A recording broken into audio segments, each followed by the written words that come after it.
यह कहानी भगवान कृष्ण और रुक्मिणी के गहरे प्रेम और राधा के प्रति उनके प्रेम की पूर्ण पुष्टि को दर्शाती है, जिसमें रुक्मिणी यह जानकर कृष्ण की असीम भक्ति को समझ जाती है कि कृष्ण के हृदय में राधा का वास है। रुक्मिणी राधा से मिलने जाती हैं और उनके कक्ष के बाहर अनेक दासियों को देखती हैं।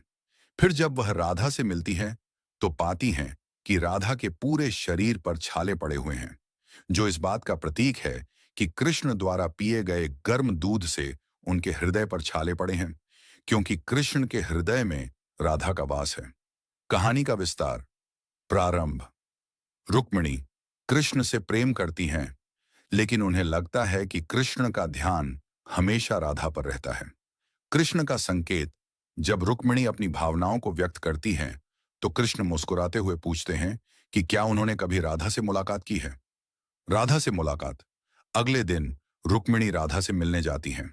दासियों का सामना। राधा के महल के बाहर रुक्मिणी को एक अत्यंत सुंदर स्त्री मिलती है, जिसे वह राधा समझकर चरण छूती है।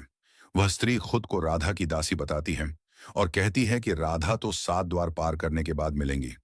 7 द्वार और दासियां। रुक्मिणी 7 द्वार पार करती हैं और हर द्वार पर और भी अधिक सुंदर और तेजस्वी दासियों को देखती हैं, जिससे उनके मन में विचार आता है कि अगर उनकी दासियां इतनी सुंदर हैं तो राधा स्वयं कितनी सुंदर होंगी। राधा से मिलन। अंततः रुक्मिणी राधा से मिलती है, जो अत्यंत रूपवान और तेजस्वी हैं। छाले और रहस्योद्घाटन। रुक्मिणी राधा के शरीर पर छाले देखकर उनसे कारण पूछती हैं। राधा बताती हैं कि कल जब कृष्ण ने दूध पिया था वह बहुत गर्म था और उसके कारण कृष्ण के हृदय पर छाले पड़ गए हैं, क्योंकि उनके हृदय में सदा राधा का वास होता है। छाले देखकर उनसे कारण पूछती हैं। राधा बताती हैं कि कल जब कृष्ण ने दूध पिया था वह बहुत गर्म था और उसके कारण कृष्ण के हृदय पर छाले पड़ गए हैं, क्योंकि उनके हृदय में सदा राधा का वास होता है।